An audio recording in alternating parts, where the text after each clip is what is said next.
ATIAH for wanting to expose a pastor who used sexual terms in front of my son. I, 44 May, and my wife, 42 F, have a 5-year-old son.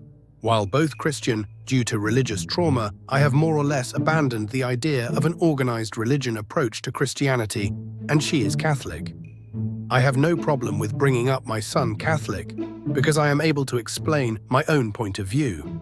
My wife still encourages me to find a church that will work for me, but to be honest, I'm not sure that will happen.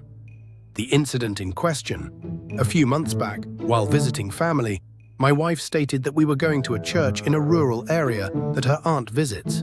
I asked which a church, and she told me. I looked up the church, and the website ticked off all the red flags. I told her that I didn't want to go, which resulted in her calling me closed-minded and not willing to give it a try. I told her I already gave those places a try, and the results were bad. After much arguing, I told her that I would be happy to go to another church that I already knew had a warm and welcoming atmosphere, but I was not going to the church she was. She didn't like it, but felt it was a nice compromise. I go to the church I chose, experienced a nice, welcoming service, and went back to the family home. The church she went to had an hour of Bible study for the adults that went concurrent with the children's Sunday school, followed by an hour and a half of service. Later, I get a text from my sister-in-law stating that I may have to explain terms like masturbation, pornography, and homosexuality to my son. I'm not opposed to homosexuality, BTBU. My little guy already knows both my brother and his husband as his uncle, which is all a 5-year-old really needs to know. Apparently, the pastor used these terms in the all-ages service where he already knew young children were present. This sets me off. I get incredibly angry. I'm at a house all by myself, and nobody is answering my texts and calls. Eventually, my sister-in-law answers and says he only said the terms because it was in the Bible passage.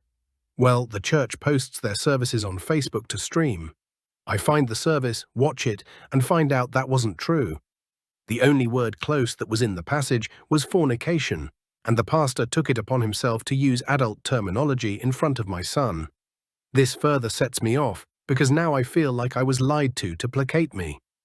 They eventually talked me down from my bad place. Even my wife said that it was a toxic place, and she wasn't going back. But she still insisted that the way I already came to my conclusion was closed-minded.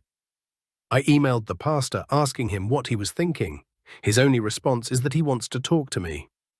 I blow him off because I know his type and I already know what he's going to tell me. I knew that if he was going to use his spiel on me, I would likely end up saying things that would put me in legal trouble. Instead, I record the part of the video of the pastor using adult language and post it on Instagram, Reddit, and Facebook.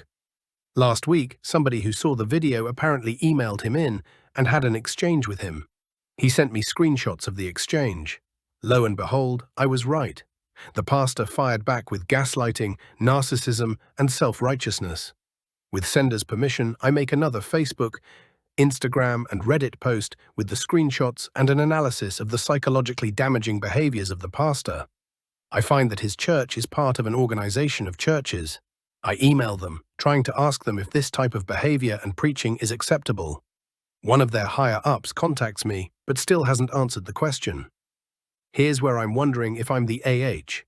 My wife insists I should let it go. She says that my son wasn't even listening when it was said, "Thank you, ADHD," and wasn't traumatized or hurt by it. I don't think that matters. I posit that if a man attempts to expose himself to